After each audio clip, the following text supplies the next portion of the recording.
नमस्कार. आजच्या या विशेष चर्चेत आपले स्वागत आहे. आपल्यासमोर काही विलक्षण स्रोत आहेत.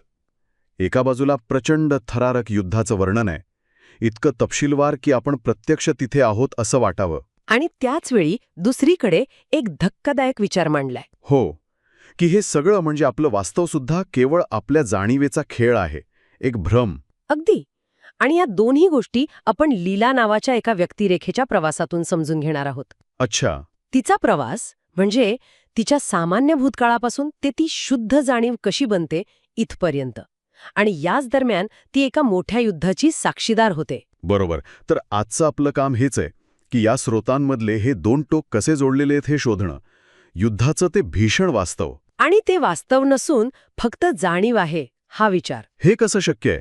चला सुरुवात करूया त्या महायुद्धाच्या वर्णनाने. लीला आणि सरस्वती आकाशातून पाहत आहेत आणि सैन्य कशी म्हणजे जणू गडगडाटी ढग एकमेकांवर चालून येत आहेत. खरंय. आणि हे काही साधं युद्ध नाहीये. व्याप्ती प्रचंड आहे. राजा विदुरथ जो लीलेचा पूर्वपती होता त्याच्या भूमीवर हे सुरू आहे. पण सैनिक फक्त त्याच्या राज्याच्या नाहीत, बरोबर? अजिबात नाहीत. स्रोतांमध्ये जे वर्णन आहे त्यानुसार अक्षरशः संपूर्ण भारतीय उपखंडातून योद्धे आलेले दिसतात. पूर्वेला कोसल, मगध, बेंगॉल, दक्षिणेला कलिंग, चोल, आंध्र, द्रविड, पश्चिमेकडे सिंध, गुजरात, उत्तरेला कैलास, हिमालय, गांधार, पुष्कर, तक्षशिला. म्हणजे खूप दूरदूरचे प्रदेश आहेत. म्हणजे ही फक्त भौगोलिक व्याप्ती नाहीये, यात सामील झालेले लोकही खूप वेगवेगळे आहेत असं दिसतंय. नक्कीच. कुरु, पांचाल, गुर्जर असे गट आहेतच, पण त्यासोबत चीन, पर्शियन, शक यांसारख्या परकीय शक्तींचाही उल्लेख आहे. अच्छा. आणि हे इथेच थांबत नाही बरं का. डोंगरी जमाती आहेत, वनवासी आहेत, समाजाने बहिष्कृत केलेले लोक आहेत, मांसभक्षक, बटू. अरे बापरे. इतकंच नाही तर राक्षस, एक पायाचे लोक, नरभक्षक आणि यक्ष, पिशाच्चांसारख्या अमानवी शक्ती पण सामील आहेत. म्हणजे या वर्णनामुळे युद्धाला एक वेगळंच अलौकिक आणि खूप व्यापक स्वरूप मिळतंय. आणि शस्त्र, तलवार, भाले, बाण तर असतीलच. हो, तलवार, भाले, बाण, चक्र, गदा, त्रिशूळ अनेक शस्त्र आहेत. आणि त्यांचा वापर इतक्या मोठ्या प्रमाणावर होतोय की बाणांच्या वर्षावाची तुलना गारांच्या वादळाशी किंवा पक्ष्यांच्या थव्यांशी केली आहे. हे सगळं जमिनीवर चाललंय, पण आकाशात काय? तिथेही काहीतरी वेगळं घडतंय असं वर्णन आहे. स्रोतांनी रणांगणाला दिव्य रंगमंच म्हटलंय. हे जरा आश्चर्यकारक आहे. हो, कारण तिथे प्रेक्षक पण आहेत. देव, दानव, अप्सरा, सिद्ध, साधू हे सगळे आकाशातून हे युद्ध बघत आहेत. आणि त्यांच्या प्रतिक्रिया कशा आहेत? सगळे सारख्याच नजरेनं बघत आहेत? नाही, प्रत्येकाची प्रतिक्रिया वेगळी आहे. दानव अर्थातच या विनाशात आनंद मानत आहेत, प्रेतांमध्ये फिरत आहेत. हां. अप्सरा वीरांना मिळवण्यासाठी उत्सुक आहेत. काही स्वर्गीय स्त्रिया तर वीरगती पावलेल्या योद्ध्यांना स्वर्गात पती म्हणून स्वीकारायला तयार आहेत असंही वर्णन आहे. आणि वैश्विक घटना म्हणून पण पाहिलं जातंय, जिथे दिव्य शक्ती साक्षी आहेत आणि त्यांच्या प्रतिक्रिया पण महत्वाच्या आहेत. अगदी. ठीक आहे, हे युद्धाचं एक भव्य अलौकिक चित्र उभरत आहे. पण आता आपण त्या दुसऱ्या भागाकडे वळूया, जो सगळ्यात अनपेक्षित आहे. की हे सगळं खरं नाहीये. हो, हे युद्ध, हे जग, हे वास्तव नाही. ते फक्त आपल्या जाणीवेचं एक प्रकटीकरण आहे. म्हणजे मृगजाळासारखं, किंवा आपण दोरीला साप समजतो तसं. हे कसं स्वीकारायचं, विशेषतः इतक्या भयंकर युद्धाच्या वर्णनानंतर? अगदी. हाच कळीचा मुद्दा आहे या स्रोतांमध्ये. आणि हे समजून घ्यायला लीलाचा अनुभव मदत करतो. ती एका सुंदर आश्रमाचं वर्णन करते. शांत, डोंगराळ भाग, घनदाट जंगलं, पक्ष्यांचा किलबिलाट, नद्या, फुललेल्या बागा. खूप खरं वाटणारं वर्णन असेल. हो, इतकं खरं की ते प्रत्यक्षच असावं असं वाटावं. पण स्रोत काय सांगतात की हे सगळं कितीही खरं वाटलं तरी लीलाच्या जाणीवेचं प्रकटीकरण आहे, जसं आपण स्वप्नात पाहतो. म्हणजे स्वप्नात जसं आपल्याला खरं वाटतं तसंच जागेपणीचं वास्तव सुद्धा? या विचारानुसार हो, आपलं मन जागेपणीही वास्तवाचं प्रतिबिंब तयार करतं. म्हणजे आपल्या आजूबाजूचं जग, हे डोंगर, हे आकाश, हे शहरं, माणसं, हे सगळं माझ्या किंवा तुमच्या मनाच्या किंवा जाणीवेच्या बाहेर स्वतंत्रपणे अस्तित्वात नाहीये. या विचारधारेनुसार नाही. स्रोत स्पष्ट म्हणतात, संपूर्ण जग त्यातील सौंदर्य आणि भीतीसह जाणीवेच्या आरशात प्रतिबिंबित होतं. आरशातलं प्रतिबिंब? हो. आरशाशिवाय त्या प्रतिबिंबाला अस्तित्व नाही. जग जाणीवेवर अवलंबून आहे, जाणीव जगावर नाही. मग त्या भीषण युद्धाचं काय? इतके सैनिक, इतका रक्तपात, इतकं तपशीलवार वर्णन, ते सुद्धा फक्त एक क्षणभंगूर स्वप्न कसं असू शकतं हे पटणं अवघड आहे. हो, हेच तर आव्हान आहे यातलं. लीला आणि सरस्वती ज्या युद्धाच्या साक्षीदार आहेत, ते किती लय भीषण असलं तरी त्याला वैश्विक जाणीवेच्या अथांग सागरातील एक क्षणभंगूर स्वप्न असंच म्हटलंय. म्हणजे तो शस्त्रांचा खणखणाट, रक्ताच्या नद्या, हे सगळं वर्णन वास्तववादी असूनही तरीही ते एका अमूर्त, व्यापक जाणीवेत घडणाऱ्या एका घटनेचा भाग आहे असं सांगितलं जातं. आणि हे फक्त आपल्या पृथ्वीपुरतं मर्यादित नाहीये, नाही का? स्रोत तर ब्रह्मांडाच्या पलीकडच्या गोष्टींबद्दल पण बोलतात. बरोबर. जेव्हा लीला आणि सरस्वती आपलं नेहमीचं विश्व म्हणजे पृथ्वी, ग्रह, तारे हे सगळं ओलांडून पुढे जातात, तेव्हा त्या एका ब्रह्मांड किंवा कॉस्मिक एगपाशी पोहोचतात. अच्छा. आणि त्याच्याही पलीकडे गेल्यावर त्यांना असंख्य विश्व तरंगताना दिसतात. जणू काही पाण्याच्या पृष्ठभागावरचे बुडबुडे. काही तयार होतात, काही नष्ट होतात. आणि ही विश्वंसुद्धा ही सगळी विश्वंसुद्धा त्या अनंत जाणीवेतील केवळ प्रकटीकरण आहेत असं स्रोत म्हणतात. तिथे वर किंवा खाली अशा दिशांना पण अर्थ उरत नाही, कारण सगळं का अनंत जाणीवेतच आहे. हे ऐकून खरंच थक्क व्हायला होतं.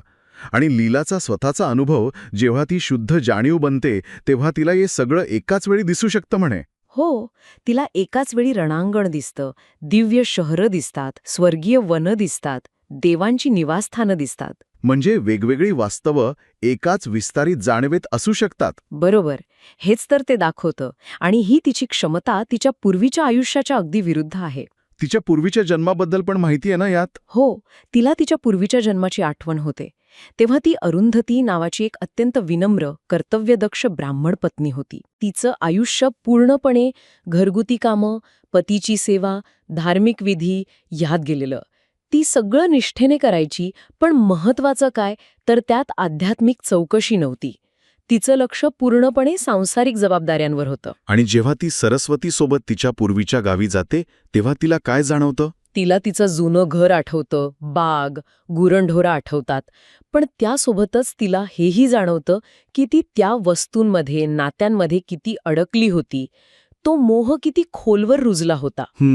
आता शुद्ध जाणीव बनल्यावर ती त्या बंधनांपासून मुक्त झालीये. हा फरक तिची आध्यात्मिक प्रगती दाखवतो. मर्यादित अस्तित्वातून ती अनंत जाणीवेत पोचलीये. आता पुन्हा एकदा युद्धाकडे येऊया, पण एका वेगळ्या अँगलने. जर हे सगळं जग आणि हे युद्ध हे केवळ जाणीवेतील स्वप्नवत खेळ आहेत, तर मग त्या योद्ध्यांच्या शौर्याचं काय? हो, त्यांच्या त्यागाचं, बलिदानाचं, मृत्यूचं काय महत्त्व? जर सगळं भ्रामकच आहे तर मग धर्माचं पालन करणं, न्यायासाठी लढणं याचा काही अर्थ उरतो का? हा खूप महत्वाचा आणि खरं तर कठीण प्रश्न आहे. आणि इथे वसिष्ठांनी मांडलेल्या धर्माचा दृष्टिकोन महत्वाचा ठरतो. काय म्हणतात वसिष्ठ? त्यांच्या मते जरी हे जग आणि युद्ध एका स्वप्नासारखं असलं वैश्विक जाणीवेत, तरी ते निरर्थक नाहीये. ते एक दिव्य रंगमंचासारखं आहे, जिथे व्यक्तीच्या नैतिक कृतींचं परीक्षण होतं. अच्छा, म्हणजे कर्मसिद्धांत इथेही लागू होतो. अगदी. अंतिम सत्य जरी जाणीव असलं तरी या स्वप्नवत वास्तवात आपण ज्या कृती करतो त्याचे परिणाम भोगावे लागतात. मग स्वर्ग आणि नरकाचं काय? ते पण आहेत? हो, वसिष्ठ स्पष्ट करतात की केवळ तेच योद्धे स्वर्ग मिळवतात जे न्याय्य कारणांसाठी किंवा इतरांच्या संरक्षणासाठी लढतात. शास्त्र अशा धर्माचे पालन करणाऱ्या कायदेशीर योद्ध्यांचा सन्मान करतात. आणि वीरमरण आलं तर? युद्धात वीरमरण पत्करणारे योद्धे त्यांच्या पुण्यकर्मामुळे आणि इतरांच्या स्मृतीमुळे एका वेगळ्या उन्नत अवस्थेला पोहोचतात, म्हणजेच स्वर्गात जातात. तिथे अप्सरा त्यांना पती म्हणून स्वीकारतात. या कल्पनेतून त्यांच्या त्यागाला एक दिव्य मान्यता मिळते. आणि जे चुकीच्या बाजूने लढतात किंवा स्वार्थासाठी हिंसा करतात त्यांचं काय होतं? त्यांच्यासाठी नरकाची कल्पना आहे. अन्यायी योद्धे, बंडखोर आणि केवळ स्वार्थी हेतूने लढणारे नरकात जातात असं स्रोत सांगतात. अहंकार आणि अव्यवस्था यातून जी हिंसा होते ती निंदनीय मानली जाते. म्हणजे जरी जग हे अंतिम सत्य नसलं तरी त्यातलं आपलं वागणं, आपलं कर्म महत्वाचं आहे आणि त्याचे नैतिक परिणाम आहेतच. धर्माचं पालन हेच या स्वप्नवत जगातही मार्गदर्शक आहे. बरोबर, अगदी बरोबर. हे खूपच, काय म्हणतात त्याला, रोचक आहे.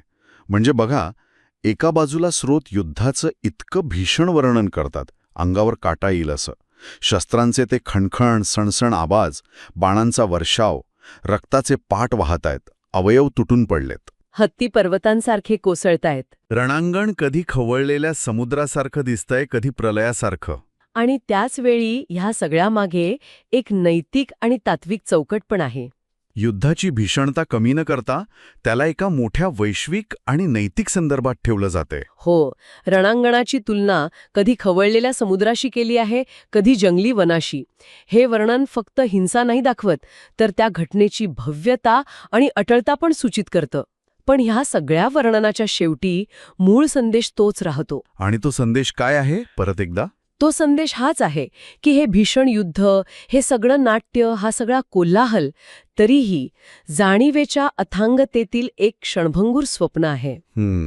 लीला जेव्हा तिच्या त्या विस्तारित जाणीवेतून पाहते, तेव्हा तिला रणांगणासोबतच शांत, दिव्य शहरं आणि स्वर्गीय वनं पण दिसतात. हे पुन्हा पुन्हा अधोरेखित करतं की संपूर्ण जग, त्यातली क्रूरता आणि सौंदर्य, संघर्ष आणि शांतता, हे सगळं जाणीवेच्या आरशात उमटलेलं प्रतिबिंब आहे. युद्ध हा त्या चित्राचा फक्त एक भाग आहे, संपूर्ण चित्र नाही. अगदी. तर आजच्या या चर्चेतून आपण एक मोठ्या गुंतागुंतीचा विषयाला स्पर्श केला. आपण पाहिलं की या स्रोतांनुसार एका महायुद्धाचं स्वरूप किती व्यापक आणि अलौकिक असू शकतं, ज्यात पृथ्वीवरचे विविध योद्धे आणि आकाशातील दिव्य शक्तीही सामील होत्या. हो, पण त्याहीपेक्षा महत्वाचा विचार म्हणजे वास्तवाचं स्वरूप. या स्रोतांनुसार आपलं वास्तव हे जाणीवेवर आधारित आहे. ते एखाद्या स्वप्नाप्रमाणे क्षणभंगूर आहे. आणि लीलाचा प्रवास. हो, एका सामान्य कर्तव्यबद्ध गृहिणीपासून ते शुद्ध विस्तारित जाणीवेपर्यंतचा तिचा प्रवास. आणि तिने व वसिष्ठांनी युद्धाकडे पाहण्याचा धर्माधारित दृष्टिकोन, जिथे कृती आणि नैतिकता महत्वाची आहे, जरी जग भ्रामक मानलं तरी. हे सगळे मुद्दे एकमेकांना घट्ट विणलेले आहेत. या सगळ्या विचारमंथनानंतर एक प्रश्न मनात येतोय. जर आपलं जग, आपले अनुभव हे सगळं खरंच आपल्या जाणीवेचा खेळ असेल, तर मग आपल्या रोजच्या आयुष्यातले संघर्ष, यश अपयश, अगदी आपल्या स्वतःच्या अस्तित्वाकडे बघण्याचा आपला दृष्टिकोन यामुळे कसा बदलू शकेल? हा विचार करण्यासारखा प्रश्न आहे, नक्कीच. यावर नक्कीच विचार करायला हवा. भेटूया पुढच्या वेळी एका नवीन विषयावर अशाच सखोल चर्चेसह.